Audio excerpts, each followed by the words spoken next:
Wallahu bima ta'maluna khabir.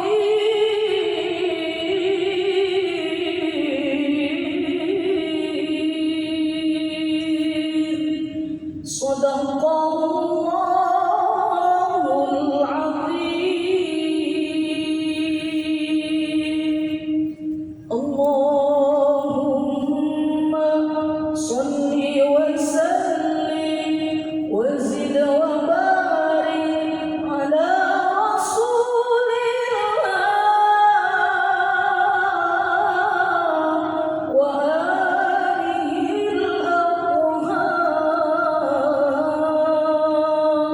ala rasulillah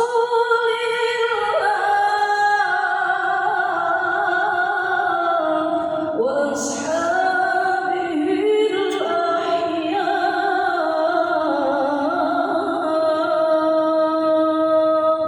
Wassalamualaikum warahmatullahi wabarakatuh.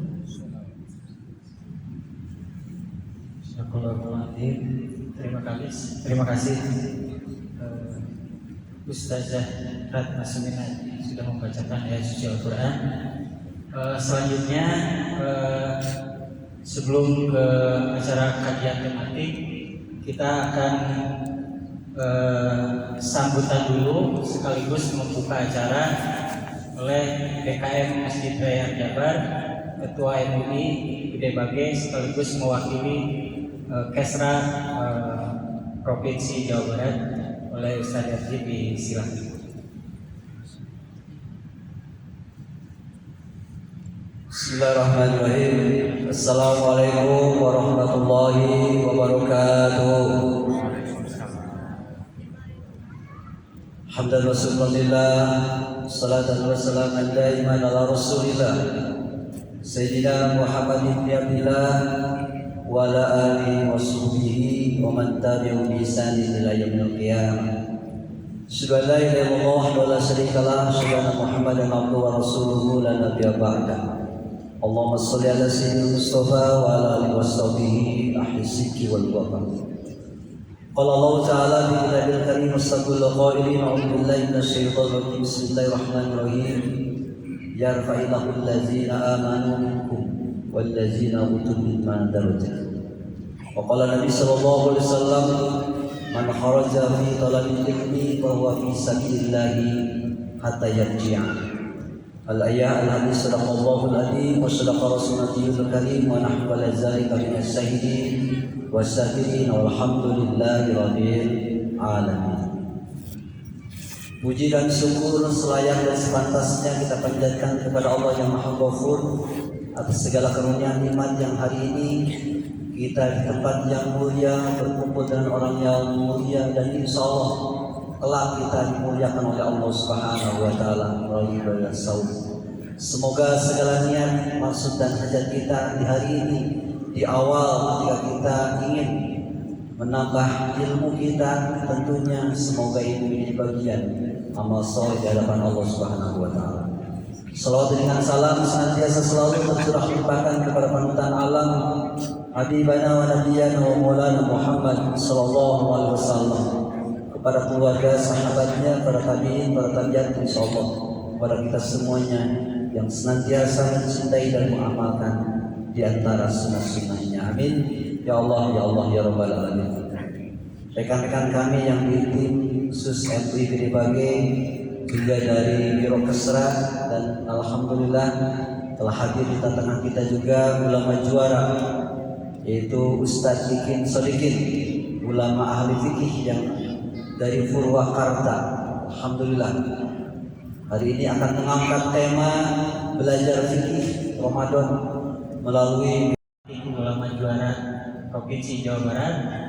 Selanjutnya Bapak Ibu sekalian, kajian untuk yang pertama ini akan menyajikan tema tentang belajar fikih Ramadan melalui metode Nadoman. Ini tema ini bagi saya juga baru nih. Kita belajar bersama kepada ahlinya, yaitu Ustaz Ikin Sodikin. Beliau adalah ulama juara ulama muda juara Jawa Barat yang berasal dari Purwakarta untuk kategori fikih ya, ahli fikih. Beliau ini ahli fikih. Nah, waktu kajian kita Bapak Ibu sekalian, para jemaah Masjid Raya Al Jabar akan berakhir di 17.45 gitu ya, supaya ada persiapan untuk berbuka puasa. Jadi waktu kita masih ada sekitar 1 jam lebih sedikit ya. Jadi ini mudah-mudahan memberikan keleluasaan kepada Sadikin untuk menyampaikan materinya. Seyogyanya hari ini ada 2 narasumber, tapi yang satu lagi tidak bisa hadir. Jadi setelah nanti Sadikin menyampaikan materi, dipersilakan Bapak Ibu jamaah sekalian yang menyampaikan pertanyaannya gitu ya. Sekiranya waktu masih tersedia. Untuk itu kepada Pak Sadikin disilahkan.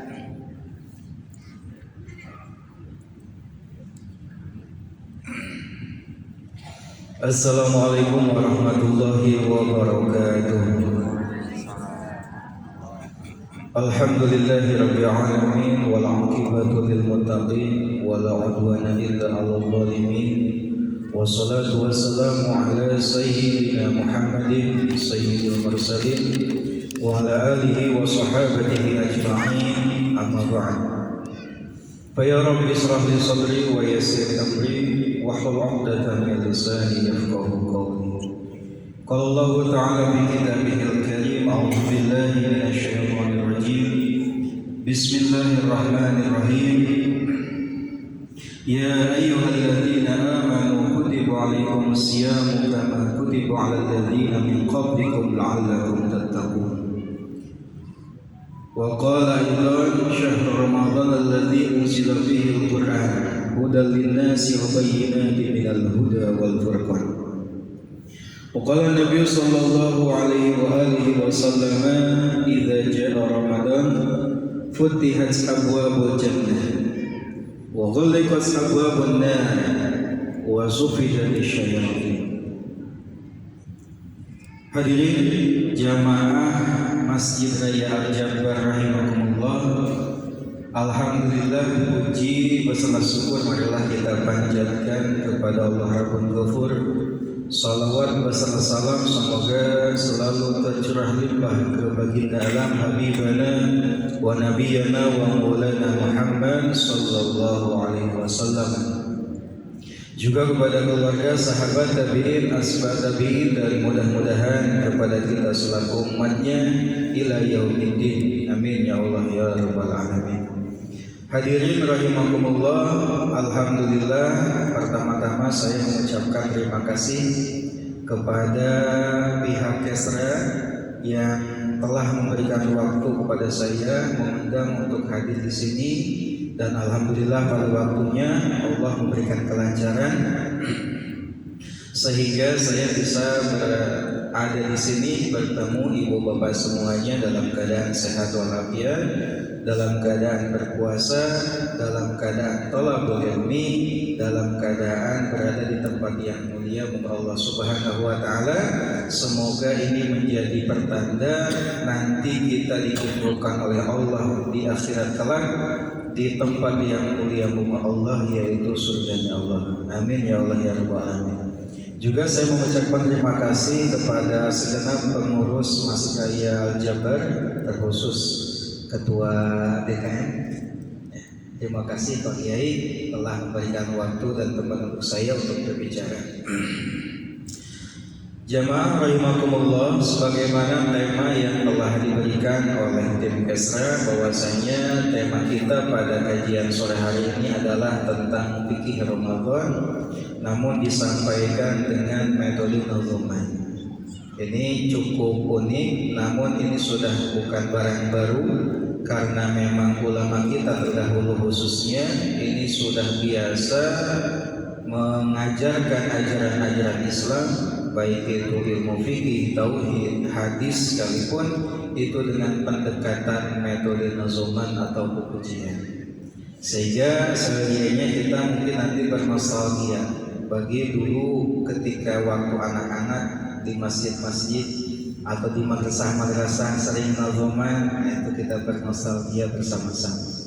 Jadi nanti dalam tema pembahasannya kita akan bahas fikih puasa, ya.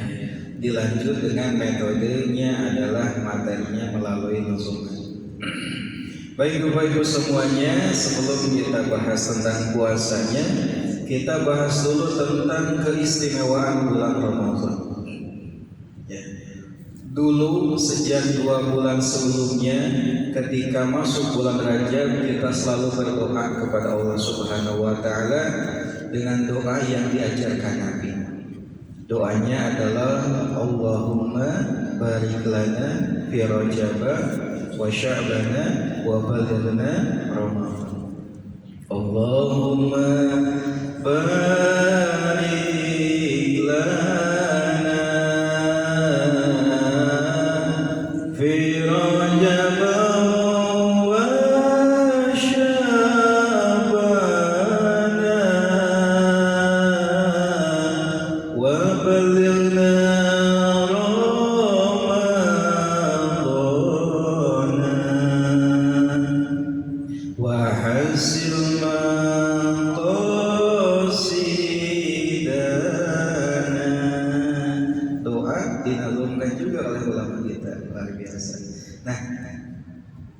kita berdoa ingin agar Rajab dan Sya'ban diberkahkan oleh Allah Subhanahu wa Ta'ala. Kini Rajab dan Sya'bannya telah berlalu. Lalu kita juga ingin agar umur kita disampaikan ke bulan Ramadan. Dan alhamdulillah Allah mengabulkan doa kita semua. Kita telah sampai di bulan Ramadan yang penuh berkah ini, bulan di mana setiap amal akan dilipat gandakan. Bulan di mana dosa-dosa akan diampuni oleh Allah Subhanahu wa Ta'ala. Bulan di mana banyak amal soleh yang banyak mungkin bisa kita kerjakan. Oleh karenanya jangan sampai kita menjadi hamba yang rugi nanti ketika Ramadan berakhir. Jangan sampai masuk kepada kelompok orang yang didoakan oleh malaikat Jibril dan diamini oleh Nabi Muhammad sallallahu alaihi wasallam. Yang berdoanya luar biasa, makhluk Allah yang selalu taat, yang mengamininya pun adalah manusia istimewa baginda Nabi Muhammad SAW. Dalam sebuah hadis, suatu ketika Nabi hendak menaiki mimbar, ketika di tahapan pertama Nabi mengatakan amin, lalu di tahapan kedua Nabi juga mengatakan amin. Dan di tahapan ketiga Nabi pun mengatakan amin. Lalu itu ditanyakan oleh para sahabat mengenai bacaan 3 kali amin yang dibaca oleh Nabi Muhammad SAW. Jawaban Nabi, ketika aku hendak naik mimbar, Jibril mendatangiku dan menyuruhku untuk mengaminkan doanya. Apa saja doanya? Yang pertama, celaka orang yang ketika namamu disebut wahai Muhammad tidak bersolawat kepadamu. Nabi mengatakan amin. Lalu yang kedua, Jibril mengatakan celaka orang yang datang Ramadan, orang yang mendapati Ramadan namun sangatlah disayangkan dosa-dosanya tidak diampuni oleh Allah Subhanahu wa Ta'ala. Lalu yang ketiga, sungguh celaka orang yang masih mendapati kedua orang tuanya namun dia tidak bisa masuk surga melalui kedua orang tuanya. Doa tersebut diamini oleh baginda Nabi Muhammad SAW. Nah, mudah-mudahan kita tidak termasuk sebagai orang yang ketika Ramadan berakhir kita masih berlumuran dosa. Mudah-mudahan nanti Ramadan berakhir kita menjadi manusia yang bersih dari semua dosa. Oleh karenanya maka jangan sampai kita menyia-nyiakan kesempatan ini, karena belum tentu tahun depan kita bisa bertemu kembali. Bahkan belum tentu esok hari kita masih bisa untuk berpuasa. Maka hari ini adalah hari beramal kita. Hari ini adalah kesempatan kita untuk beramal. Jangan menunda esok hari. Hari ini adalah usia kita, hari ini adalah waktu untuk beramal kita. Hadirin rahimakumullah, mengapa Ramadan itu istimewa sehingga kita ingin disampaikan ke bulan Ramadan ini? Sekurang-kurangnya ada 5 keistimewaan bulan Ramadan. Nah, di sini ada nazamnya. Sebelum kita bahas, kita baca dulu nazamnya ya. 5 keistimewaan Ramadan. Untuk lagamnya ini sama kayak lagam-lagam nazaman zaman dulu. Namun kita lagamnya yang kekinian. Diawali dengan shalawat. Salatullah salamullah ala toha Rasulillah.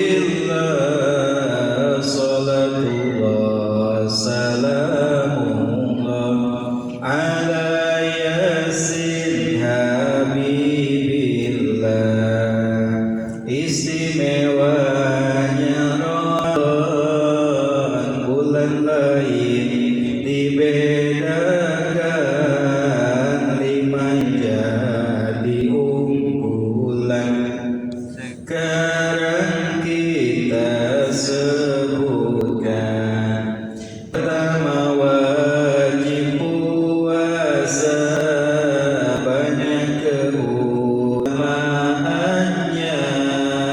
2, jadi istimewa, diturunkan Al-Qur'annya. Ketiganya, malam 1000 bulannya. 4, dibukanya surga dan dikuncinya neraka. 5, banyak kesunahan yang bisa dilakukan, sedekah dan tabihan, etikaf dan baca Quran. Asa balik ke baheula. Nah, ini adalah 5 keutamaan bulan Ramadan dibanding dengan bulan lain. Dengan puasa yang sesuai dengan ketentuannya, maka insya Allah kita menjadi pribadi yang bertakwa, menjadi pribadi yang menjalankan perintahnya dan menjauhi larangannya. Yang pertama, keutamaan Ramadan puasa adalah menjamin kita menjadi sebagai orang yang bertakwa. Lalu yang kedua, keutamaan puasa adalah Allah menyiapkan ampunan dan surga untuk orang yang berpuasa. Ibu bapak semuanya mau diampuni Allah? Mau masuk surganya Allah? Mau. Maka puasa. Perbanyak berpuasa. Sebagaimana firman Allah Subhanahu wa taala dalam Quran surat Al-Ahzab ayat 35. Wassaimina wassaimat wal hafidhina furujahum wal hafidhat wal dzakirina Allaha katsiran wal dzakirat a'adallahu lahum maghfiratan wa ajran 'azima. Dari ayat tadi ada 3 kelompok manusia yang Allah siapkan ampunan dan ajran 'azima. Ulama mengatakan ajran 'azima ini adalah surga. Jadi ketiga kelompok ini, yang pertama adalah laki-laki perempuan yang berpuasa. Yang kedua, laki-laki dan perempuan yang menjaga kemaluannya. Dan yang ketiga adalah mereka, laki-laki dan perempuan yang banyak zikir mengingat Allah Subhanahu wa taala. Maka bagi 3 kelompok tersebut Allah menyiapkan ampunan dan surga. Mudah-mudahan kita termasuk ke dalamnya. Lalu keunggulan puasa yang ketiga adalah pahala puasa itu dijamin langsung oleh Allah Subhanahu wa taala. Berbeda dengan amal lainnya yang amal tersebut disebutkan. Contohnya misalkan pahala sedekah, pahala sholat, pahala baca Quran. Akan tetapi istimewanya puasa pahalanya langsung dari Allah Subhanahu wa taala. Dalam sebuah hadis qudsi dikatakan kullu hasanatin bi asyri amsalihah. ila sab'i mi'ati sinin. Setiap kebaikan itu dilipat gandakan 10 bahkan sampai 700 kali lipat kecuali puasa. Kata Allah, "Fahuwali wa ana ajzihi." Puasa itu untukku dan aku akan membalasnya. Ini menjadikan bahwasanya puasa istimewa adalah pahalanya langsung dibalas oleh Allah Subhanahu wa taala. Lalu yang keempat, keutamaan puasa adalah akan dijauhkan dari api neraka, dijauhkan dari neraka jahanam. Nabi Muhammad SAW bersabda, "Man shoma yauman fi sabilillah." Siapa yang puasa sehari di jalan Allah, ba'adallahu minhu jahannam masirata mi'ata amin. Maka Allah akan menjauhkan dirinya dengan neraka jahanam sejarah 100 tahun. Ibu bapak mau masuk neraka atau jauh dari neraka? Jauh, maka puasa. Lalu yang selanjutnya yang kelima adalah keutamaan puasa. Bagi orang yang puasa adalah akan mendapatkan 2 kebahagiaan. Kebahagiaan pertama adalah bahagia ketika kita berbuka. Tentu ketika kita berbuka semuanya berbahagia. Bahkan waktu maghrib yang biasanya hari-hari 1 bulan fokus memperhatikan kapan datangnya maghrib. Jadi datangnya maghrib adalah waktu yang sangat dirindukan selama 1 bulan penuh ini. Sehingga ketika datang maghrib baru Allahu Akbar, bahagianya luar biasa. Saking bahagianya kolak toser, cilok toser, bala-bala toser, saking bahagia. Itulah kebahagiaan yang hanya bisa dirasakan oleh orang yang puasa. Lalu yang kedua kebahagiaan adalah farhatun inda liqa'i rabbih, bahagia ketika berjumpa dengan Allah, mendapati pahala-pahala puasanya. Di mana kita bisa berjumpa dengan Allah? Di surganya Allah. Kenikmatan yang paling nikmat dibanding surga Allah adalah bisa melihat zat Allah. Wujuhu yawma idzin nadhirah. Mudah-mudahan kita semua mendapatkan nikmat masuk surga dan nikmat bisa melihat zat Allah nanti di surga. Amin ya Allah ya rabbal alamin. Kuncinya apa? Puasa. Itu yang pertama. Keistimewaan Ramadan adalah diwajibkannya puasa dengan berbagai keunggulannya. Lalu yang kedua, keistimewaan Ramadan adalah diturunkannya Al-Quran. Bahkan Ramadan disebut sebagai Syahrul Quran, bulannya Al-Quran. Kita tahu Rajab disebut sebagai bulan istighfar, Sya'ban disebut bulan sholawat karena ayat sholawat turun di bulan Sya'ban. Lalu Ramadan adalah bulannya Al-Quran karena Al-Quran diturunkan di bulan Ramadan. Allah Subhanahu wa taala berfirman, "Syahrul Ramadan alladzi unzila fihi al-Quran hudan lin-nasi wa bayyinatin minal huda wal furqan." Ya, bulan Ramadan adalah bulan turunnya Al-Quran. Oleh karenanya bagi kita di bulan ini jangan sampai kita lupa untuk dekat dengan Al-Quran. Jangan sampai kita lupa untuk membaca Al-Quran. Minimal paling malas 1 bulan 1 kali hatam. Ada trik, kalau misalkan kita mau hatam 1 bulan 1 kali, minimal setelah sholat baca 2 lembar. 2 lembar pada sholat, insya Allah hatam 1 kali hatam. Kalau mau 2 kali 4 lembar. Kalau mau 3 kali tinggal dikalikan saja, insya Allah hatam. Maka jangan sampai kita lewatkan kesempatan untuk menghatamkan Al-Quran, terutama di bulan di mana pahala dilipat gandakan. Lalu keistimewaan ketiga adalah di bulan Ramadan ini ada malam yang istimewa, disebut sebagai malam Qadar atau Lailatul Qadar, di mana malam tersebut kalau kita ibadah bertepatan dengan malam tersebut maka lebih baik dibanding dengan 1000 bulan. Belum tentu usia kita nyampe 1000 bulan. Tapi dengan ibadah di malam tersebut keutamaannya sama dengan ibadah, bahkan lebih baik dengan ibadah 1000 bulan. Inna anzalnahu fi lailatul qadr wa ma adraka ma lailatul qadr. Lailatul qadri khairun min alfi syahr. Oleh karenanya jangan lewatkan. Kapan Lailatul Qadar? Ulama berbeda pendapat. Namun yang jadi harapan adalah di 10 malam terakhir, sebagaimana yang dianjurkan oleh Nabi Muhammad SAW kepada kita, taharrau Lailatul Qadar, carilah Lailatul Qadar pada 10 malam terakhir di bulan Ramadan. Bahkan dirinci lagi yang ganjil-ganjilnya, alias malam 21, 23, 25, 27, dan 29. Lalu keistimewaan yang keempat dari bulan Ramadan adalah pintu-pintu surga dibuka, pintu neraka dikunci, dan setan-setan dibelenggu. Apa maknanya? Kata Nabi Muhammad SAW, "Idza ja'a Ramadan futihat abwaabul jannah wa ghulqat abwaabun nar wa sufidat asyayatin." Ketika tiba bulan Ramadan, maka pintu-pintu surga dibuka lebar-lebar.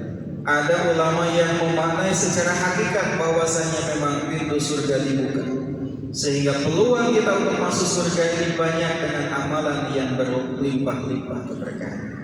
Sehingga sangatlah rugi apabila kita melewati Ramadan kita tidak bisa menjadi hamba yang dosanya diampuni dan tidak bisa masuk surga. Saking banyaknya pahala yang bisa kita raih. Karena Ramadan ini adalah bulannya panen. Kita tahu ulama mengatakan Rajab bulan menanam, Sya'ban bulan mengurus, dan Ramadan adalah bulan memanen. Jangan sampai ketika waktunya panen kita menjadi petani yang merugi.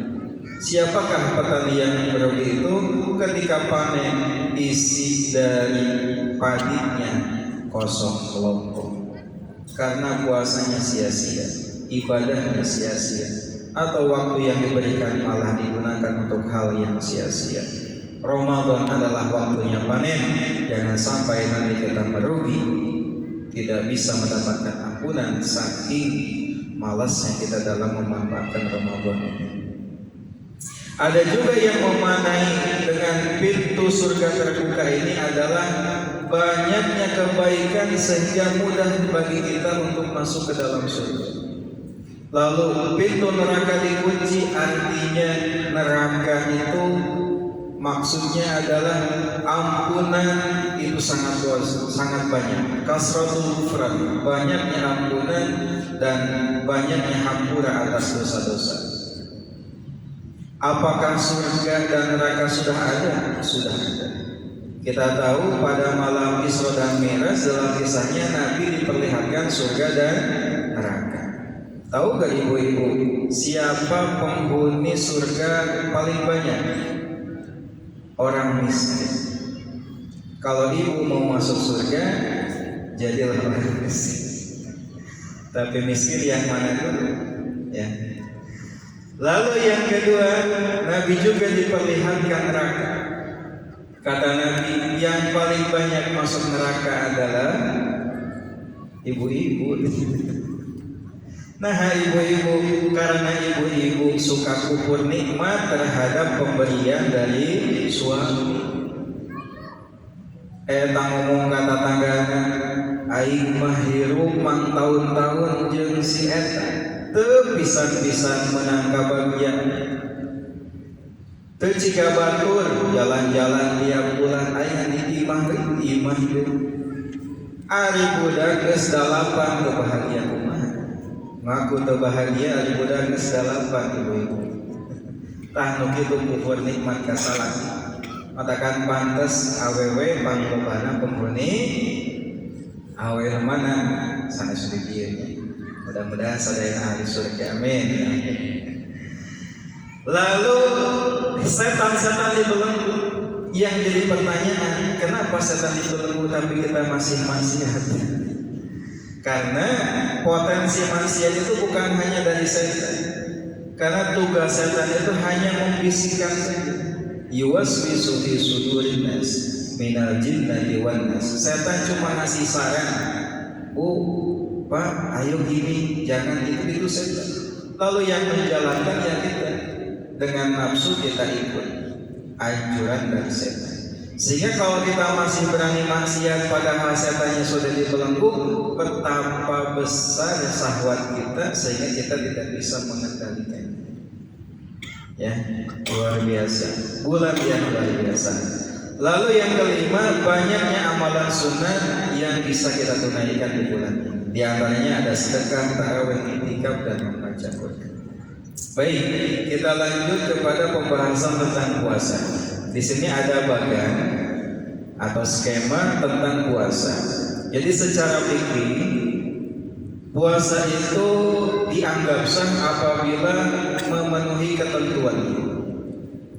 Dan puasa juga bisa tidak sah secara fikih apabila tidak memenuhi ketentuannya. Pertama, puasa dikatakan tidak sah kalau menurut ulama usul fikih. Yang dikatakan sah itu adalah ketika sesuatu sudah nufuz dan i'tidad. Nah, yang dikatakan tidak sah dalam puasa, satu, ketika syaratnya tidak terpenuhi, baik itu syarat sah ataupun syarat yang wajib. Yang kedua, kalau syarat terpenuhi tapi rukun tidak dikerjakan, maka puasanya pun tidak sah. Syarat rukun ditunaikan tapi melakukan hal-hal yang membatalkan, maka puasanya juga statusnya tidak sah. Maka kalau mau puasanya sah, 3 hal ini harus kita perhatikan. Pertama, penuhi syarat-syaratnya. Yang kedua, jalankan rukunnya. Yang ketiga, tinggalkan yang membatalkannya. Maka puasa kita secara hukum syariat adalah sah. Apakah sah saja? Ya, sah. Ya. Nah, sah pun ada yang sebatas sah, menggugurkan kewajiban, ada yang di level sempurna. Artinya kalau kita mau sesuatu, apakah yang biasa-biasa atau yang spesial? Kalau mau yang spesial, maka tingkatkan lagi ke tingkatan yang sempurna. Selain rukun syarat ditunaikan, pembatalan ditinggalkan, kita juga tunaikan yang sunat-sunatnya. Jalankan adab-adabnya dan tinggalkan yang makruh-makruhnya. Maka insya Allah pahala kita akan sempurna. Kalaulah puasa kita sah apalagi sempurna, insya Allah pahala kita akan diterima oleh Allah Subhanahu wa Ta'ala. Ya, mau puasa kita diterima oleh Allah? Mau. Maka puasa itu harus memakai ilmu.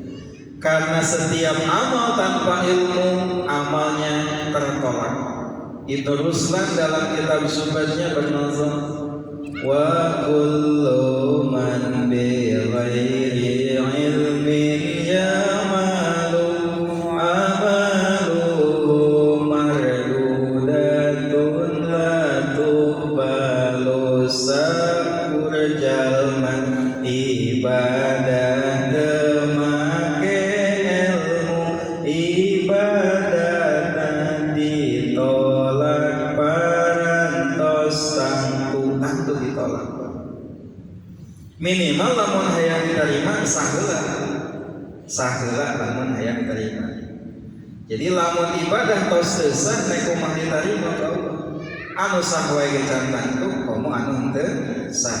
Maka minimal kita berupaya tingkatkan puasa ke level yang sah agar puasa kita diterima oleh Allah Subhanahu wa Ta'ala. Karena ketika Sayyidina Ali ditanya, apakah amal terbaik itu? Apa kira-kira jawabannya? Jawaban beliau, amal terbaik adalah amal yang diterima oleh Allah Subhanahu wa Ta'ala. Nah, kalau mau puasa kita diterima, maka kita harus menggunakan ilmunya. Jangan sampai kita menjadi orang yang disebutkan oleh Nabi sebagai manusia yang hanya dapat makan, hanya dapat lapar dan haus saja. Kata Nabi apa? Kamin soimin, banyak loba sebagainya. Tesalid. Kamin soimin loba jalma anu puasa laisa lahu min siyamihi illal ju' wal atas. Teu meunang nanaon dina puasa teh kecuali ngan lapar sareng haus. Maka perhatikan agar puasa kita sah dan mudah-mudahan diterima oleh Allah Subhanahu wa taala. Baik, kita nazarkan ya supaya tidak nunut. Syarat sah puasa dulu. Kita baca syarat sah, syarat wajib dan rukun. Ya.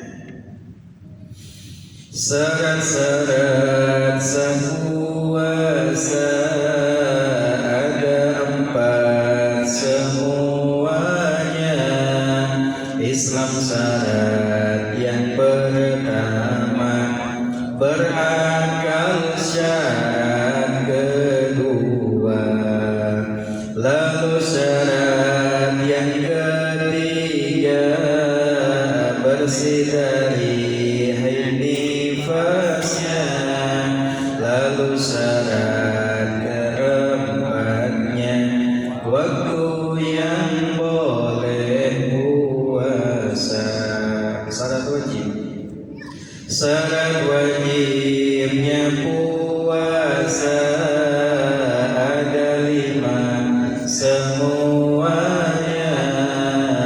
Islam syarat yang pertama kafir tak wajib puasa. Adapun tentang qadanya tu kafir yang tak puasa tak wajib kafir aslinya, wajib untuk yang murtadnya.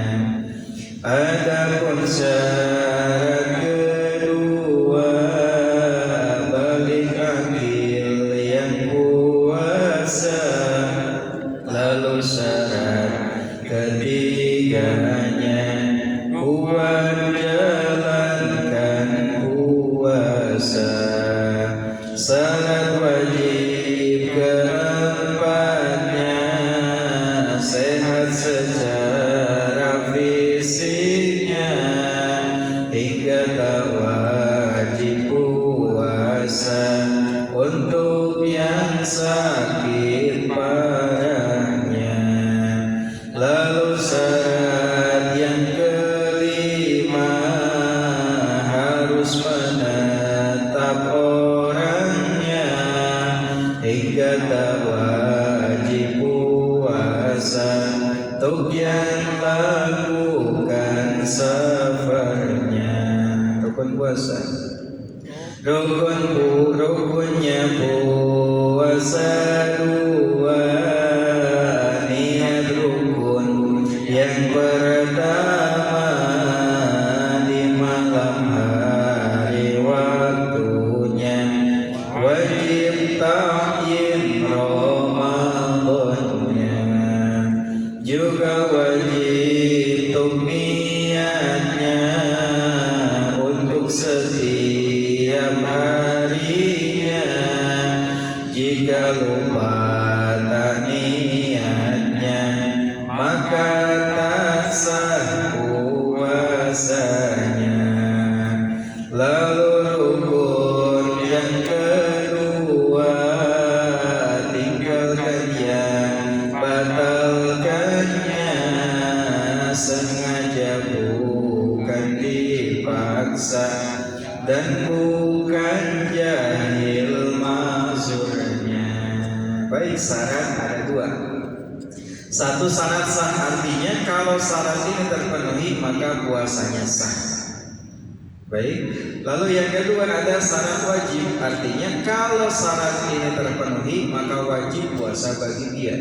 Kalau tidak terpenuhi maka puasa tidak wajib bagi dia. Artinya tidak wajib berarti boleh dia tidak puasa.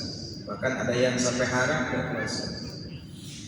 Syarat sah ada 4. Yang pertama harus Islam, berarti tidak sah puasanya orang yang berstatus non muslim. Syarat yang kedua harus berakal, berarti tidak sah puasanya orang gila. Orang gila kalau puasanya gak sah.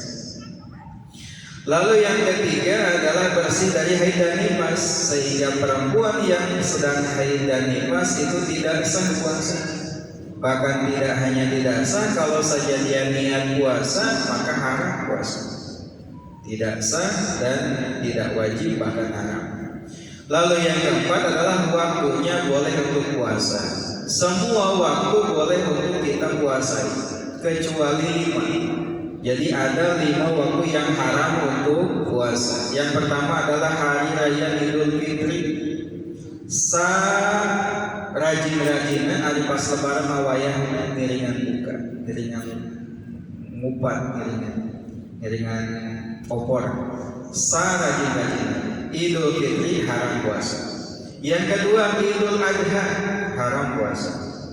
Yang ketiga haram poin tasrik. Hari tasrik itu tanggal 11, 12, 13 Zulhijjah.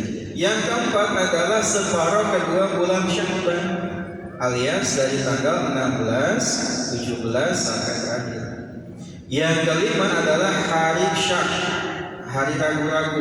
Ketika tanggal 30 masih simpang siur, ini udah tanggal 1 atau masih tanggal 30, namanya hari ragu-ragu. Akan tetapi untuk 2 poin terakhir alias hari setelah tanggal 15 ke sana dan hari Syak itu ada 3 puasa yang masih boleh. Pertama, kalau gaduh kebiasaan puasa sunat seperti punya kebiasaan puasa Senin Kamis, maka masih boleh sampai akhir.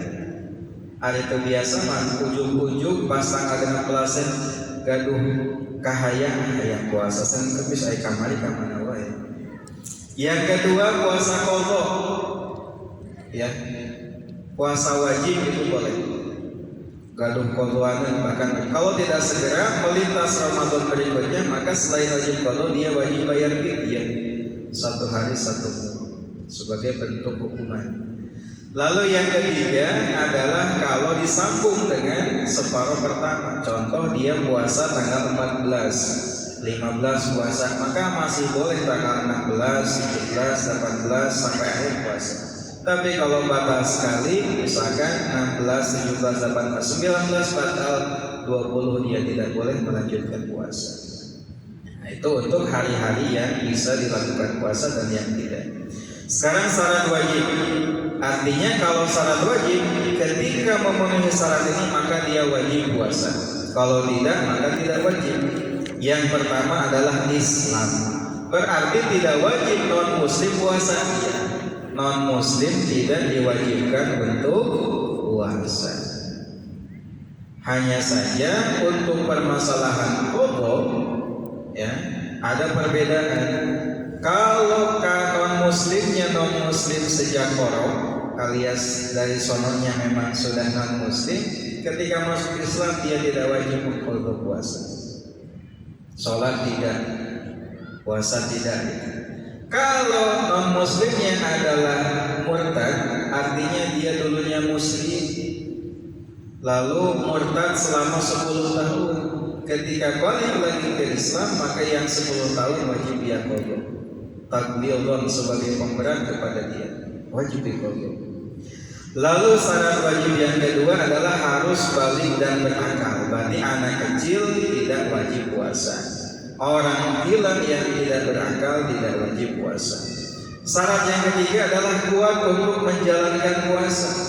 Berarti orang yang tidak kuat seperti kakek-kakek, nenek-nenek, nenek-nenek, aki-aki yang secara fisik sudah lemah, dia diperbolehkan untuk tidak berpuasa. Cukup diganti dengan fidyah. Lalu yang keempat adalah sehat secara fisik, sehingga orang sakit ini tidak wajib untuk puasa. Namun sakit yang mana? Ada 3 kriteria sakit yang membolehkan untuk tidak puasa. Pertama, kalau dengan puasa dia akan mati. Ini berarti kembali kepada anjuran dokter. Makanya dalam fikih itu pertimbangan dokter juga dianggap dalam masalah sakit.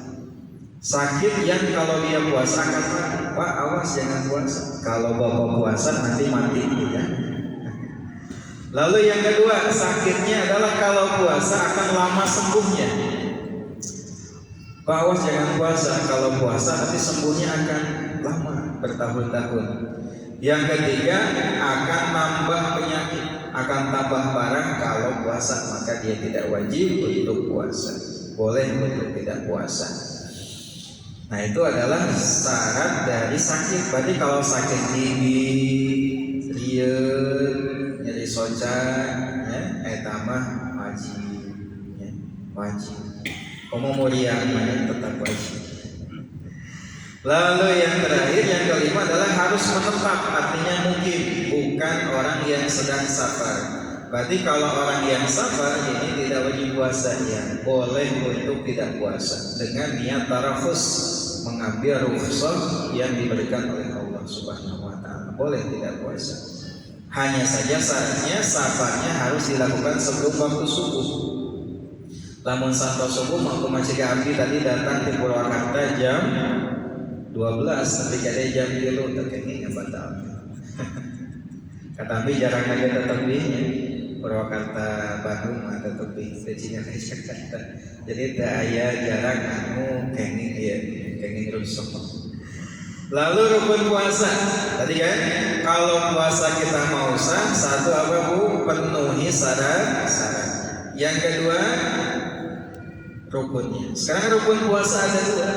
Yang pertama adalah niat. Niat dalam puasa Ramadan itu ada 3 ketentuan. Yang pertama, niat harus dilakukan di malam hari.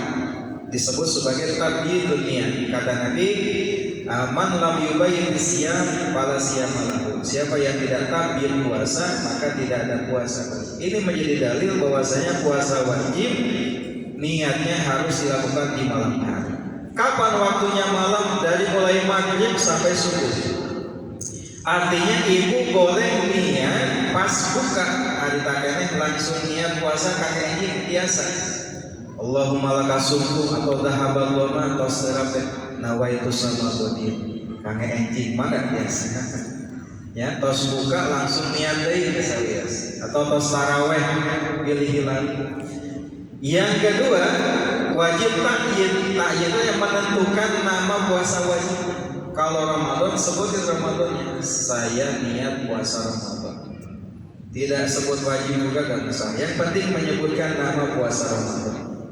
Lalu yang ketiga adalah niat itu untuk setiap hari. Satu niat untuk satu hari. Sehingga kalau kita lupa niat di malam hari, maka puasanya tidak sah. Kalau puasanya tidak sah, apakah boleh makan? Jangan. Dia wajib imsak, nahan sampai maghrib, tidak makan, tidak minum. Wajib, termasuk ke dalam 6 kelompok yang wajib imsak, yaitu orang yang lupa niat. Makanya salah satu anjuran dalam madzhab Syafi'i itu, meskipun niat itu 1 kali untuk 1 hari, dianjurkan juga untuk niat 1 kali untuk sebulan. Itu sebagai alternatif, khawatir nanti lupa niat. Tapi tadi pas dulu pertama, ya. Lalu yang kedua, rukunnya puasa adalah meninggalkan setiap yang membatalkan puasa dengan 3 catatan. Batalnya itu 1 kalau disengaja. Berarti kalau lupa batal kan? Tidak. Ibu bapak lapar menuju sahur sampai kahila ke dapur nuang nasi seep sapiring betung, cai seep sateko pas derapen. Alhamdulillah. Pas ingat nuju sahur, nah eta teh rezeki di Allah Subhanahu. Sahur na tetap sah. Lamun lo kalau sengaja ya batal. Lalu yang kedua, bukan dipaksa. Berarti kalau puasa, kita sedang puasa dipaksa untuk makan dengan paksaan yang memenuhi syarat, maka kita puasanya gak batal. Contohnya kalau kita gak menuruti, kita akan celaka. Kita gak bisa minta tolong, kita gak bisa kabur, kita tidak bisa menyelamatkan diri. Ancamannya nyata. Kalau tidak makan, kepalamu putus. Makan aja, puasanya gak batal. Lalu yang ketiga adalah bukan jahil ma'dzur. Apa itu jahil ma'dzur? Yang gak tahunya karena adanya uzur. Jahil itu bukan bodoh ya. Jahil itu gak tahu. Contoh, kita makan gak tahu kalau makannya akan membatalkan puasa. Itu itu namanya jahil. Hanya saja jahil dibagi dua. Ada jahil ma'zur, ada jahil ghairu ma'zur. Jahil ma'zur itu ketika gak tahu dia gak dosa, artinya dihampura ke Allah. Jahil ma'zur ada dua. Pertama, orang yang baru masuk Islam. Yang kedua, orang yang secara regional dia jauh dari ulama, sehingga kesulitan untuk bertanya. Sehingga kalau kita makan atau udut, Pak kunaon udut itu apa? Suga teh udut teh teu mantak batal puasa. Teu apa mate kumaha cek ari bapak Islam. Tira Islam tileuleut alhamdulillah Islam tiba-tiba. Ya. Ari bapak tinggal di mana eta di Gereja Masjid Raya Al-Jabar ulah masuk gitu ya. Menyata apa mantak batal. Dosa katanya honage karena bukan uzur. Kalau tidak tahu yang uzur itu dia orang yang jauh dari ulama atau dia baru masuk Islam, maka ketika dia melakukan hal yang membatalkan maka puasanya tidak batal. Baik, masih ada waktu ya, 10 menitan lagi. Baik, selanjutnya adalah yang membatalkan puasa. Coba baca yang membatalkan puasa. Nampaknya yang membatalkan puasa ayat dan mabuk sebabnya jika habiskan harinya 5 batal sebab jima sengaja dilakukannya hukumnya adalah dosa dan wajib kifarat musman. 6 batalkan puasa masuk pada rongga-rongga pada badan yang kuat terbuka seperti mulut telinga. 7 batalkan puasa sebab keluarkan sperma. 8 batal puasa sebab muntah disengaja. Salatullah salamullah ala toha rasulillah. Salatullah salamullah ala yasin habibillah. Baik, yang ketiga adalah yang membatalkan puasa. Tadi kalau mau puasa kita sah, maka yang membatalkan ini harus ditinggalkan. Bahkan rukun yang kedua tadi apa? Meninggalkan yang membatalkan puasa. Apa aja yang membatalkan puasa? Di sini ada 8. Pertama adalah riddah. Riddah itu artinya dia keluar dari agama Islam, baik sebab ucapan, perbuatan ataupun hati. Kalau kita mau tahu apa saja yang membuat riddah itu, maka silakan baca-baca di kitab Sulam Taufiknya, ada di kitab. Lalu yang kedua adalah haid dan nifas. Kalau perempuan sedang puasa mengalami haid dan nifas dan melahirkan, otomatis batal puasa. Yang ketiga gila, meskipun gilanya sebentar, semenit gila.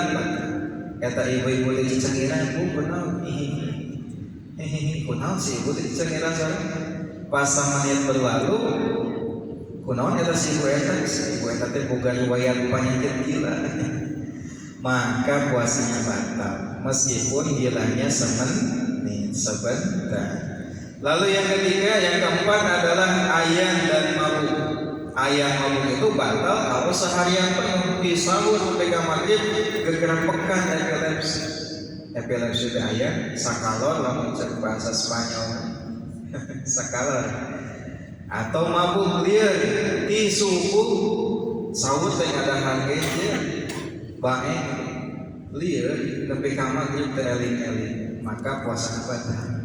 Tapi kalau sempat sadar meskipun sebentar, sejam atau 2 jam, maka sah puasa. Jadi ayam dan mabuk itu batal kalau seharian penuh. Yang kelima membatalkan adalah sebab jima. Hati-hati yang sudah punya pasangan suami istri, kalau siang-siang itu gak boleh melakukan. Berpahala gak? Enggak, bahkan dosa itu karena melanggar aturan Allah. Harusnya siang itu puasa. Kalau mau gimana malam? Silahkan malam. Ya. Pas maghrib kena buka sudah pakai etak dan ya, jadi menu berbuka.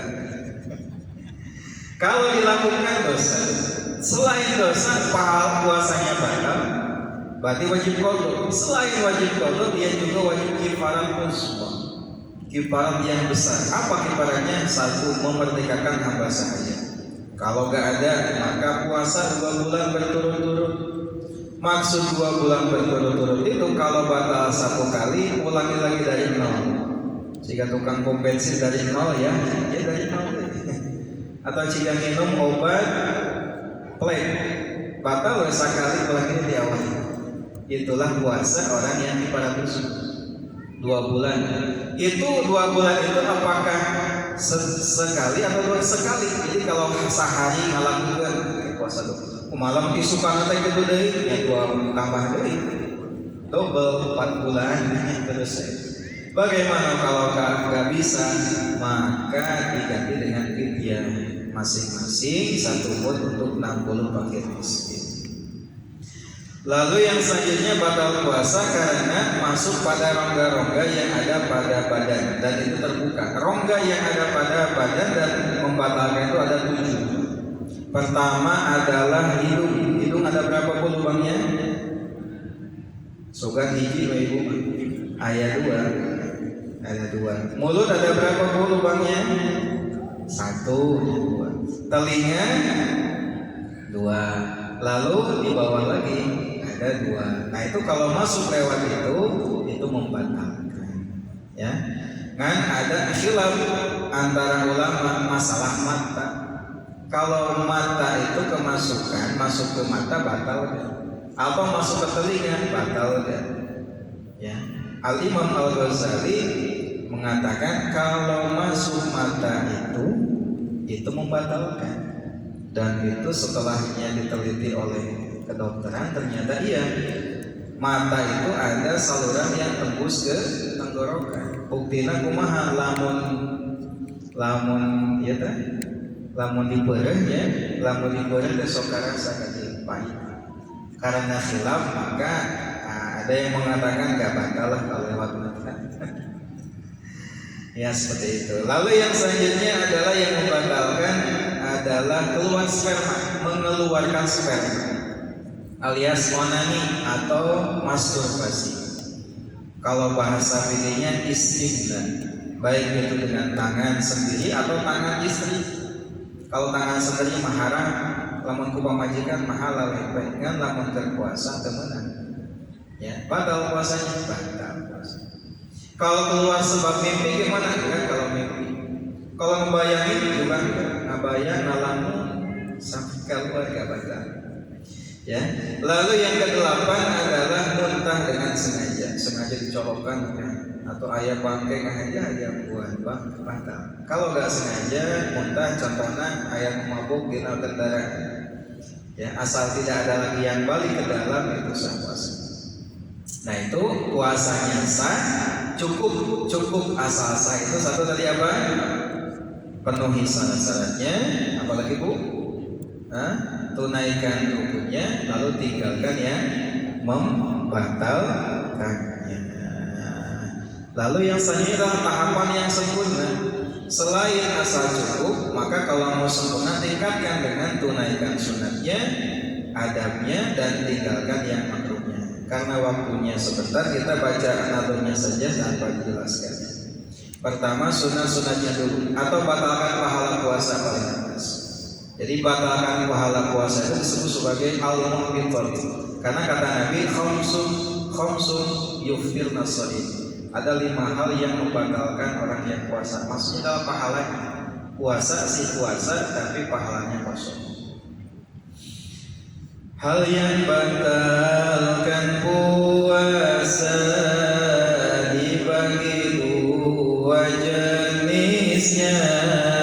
Pertama batal pahala, dua batalkan puasa. Yang membatalkan pahala al-muhbiqat disebutnya adanan semuanya agar tuh dijauhinya. Ucap bohong yang pertama, ghibah menggunjing kedua, namimah yang ketiganya, penyebab siksa kuburnya. Melihat setiap perkara yang haram tuh dilihatnya, atau mubah dilihatnya, ada dorongan syahwatnya. Adapun yang keenamnya, yang batalkan pahalanya, berkata kotor dan dusta, dan juga mengamalkannya. Man lam yada qaula zur wal amal bi falisa lahu hajatan. Itu hadisnya. Selanjutnya sunah-sunahnya Bu, agar puasanya sempurna. Sunah-sunahnya puasa 17 semuanya. Pertama segera buka setelah masuk maghribnya. Buru-burunya terus maghribnya langsung buka. Makan suhur yang kedua, akhirkan suhur ketiga. 4 buka dengan kurma, seir jam-jam dan lain. Sunat mah ku kurma heula, pada kaem siap kurma. Sanges bala-bala ieu bala-bala. Kurma heula apa? 5 baca doa buka, 6 beri makan buka untuk orang yang puasa agar dapatkan pahalanya. Lamun ibu bapak puasa dengan pahalana yang tebal, pasihan katuangan buka kane jamin puasa. Man fattara shaiman, jamin puasa kurang dipasihan katuangan kane buka, maka selain kurang pengen pahala, pahala anjeun ge kurang didapat. Ya, double pahala, tapi pengurangan pahala batur. Mereka lamun ibu-ibu hoyong pahala double komo anu sampurna puasana, tah pasihan katuangan Pak Ustad mau puasana ge insyaallah. Ya. Pasihan katuangan pengen buka siap. Ustaz pasihan korma. Yang keberapa Bu? Yang kelima. 5 udah ya. Mandi junub. Mandi junub ketujuhnya lakukan sebelum subuhnya. Mandi untuk tiap malamnya, sunat yang ke-8-nya. Tarawih ke-9-nya, jaga hingga terakhirnya, jaga witir 10-nya, awas jangan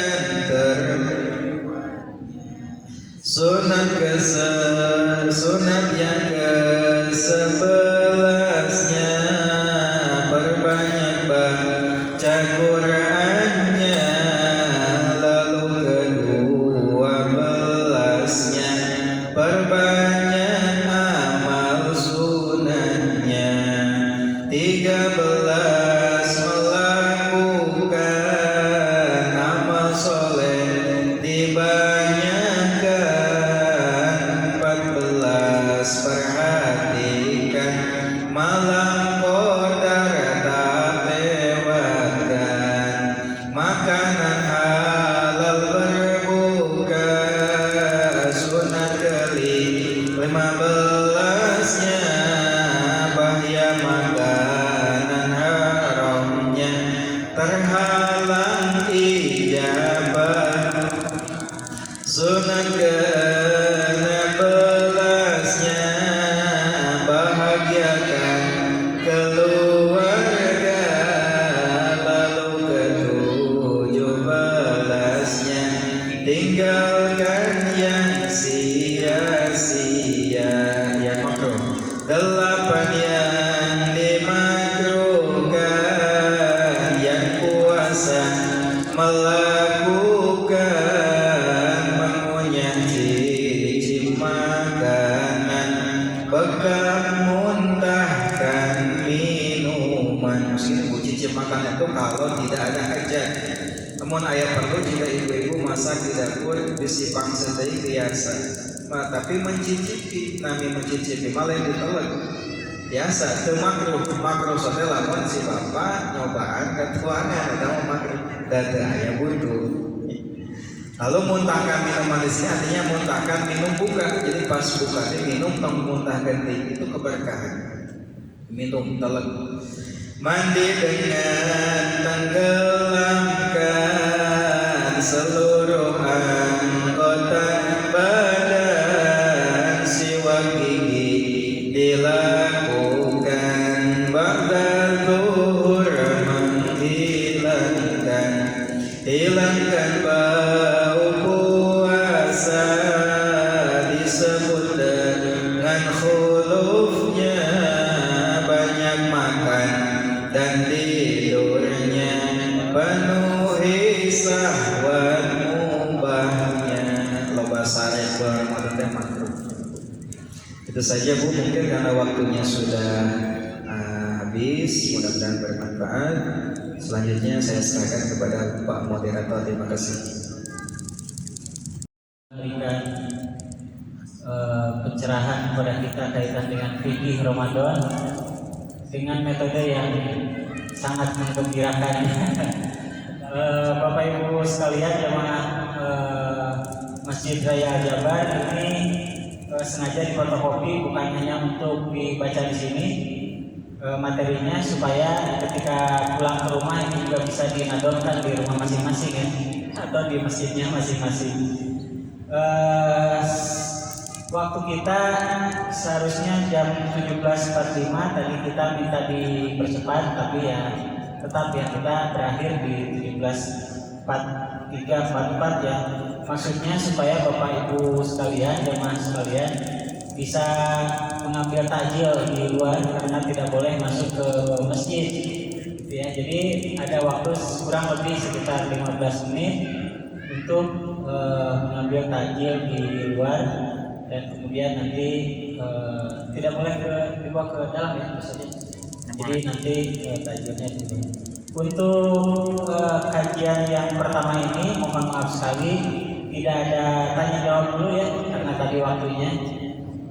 Kita tutup saja dengan bacaan hamdalah alhamdulillahirabbil alamin. Terakhir doa oleh Pak Sekretaris MUI. Silakan. Allahumma shalli ala sayyidina Muhammadin wa syafi'ina Muhammad wa sallim wa radiyallahu tabaraka wa ta'ala an sahabati rasul ajmain. Alhamdulillah rabbil alamin hamdan hamidin hamdan syakirin hamdan yuwaffi ni'amahu wa yukafi mazidah. يا ربنا لك الحمد كما ينبغي لجلال وجهك الكريم وعظيم سلطانك. اللهم انا نسالك السلامه في الدين وعافيه في الجسد وشيمه في امري وبركه في الرزق وتوبه قبل الموت ورحمه عند الموت ومغفره بعد الموت. اللهم حول علينا في شكرة الموت ونزلنا من النار وعفو عند الحساب. ربنا لا تزغ قلوبنا بعد إذ هديتنا من لدنك رحمة إنك أنت الوهاب. ربنا ظلمنا أنفسنا فإن لم تغفر لنا وترحمنا لنكونن من الخاسرين. لا إله إلا أنت سبحانك إني كنت من الظالمين.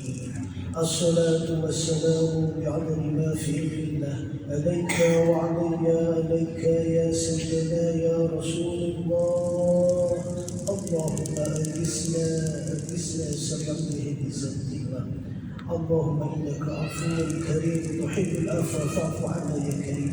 اللهم إنك عفو كريم تحب العفو فاعف عنا يا كريم. اللهم إنك عفو كريم تحب العفو فاعف عنا يا كريم. ربنا آتنا في الدنيا حسنة وفي الآخرة حسنة وقنا عذاب النار. سبحان ربك رب العزة عما يصفون وسلام على المرسلين والحمد لله رب العالمين. أسألك الإجابة. الفاتحة. أعوذ بالله من الشيطان الرجيم. بسم الله.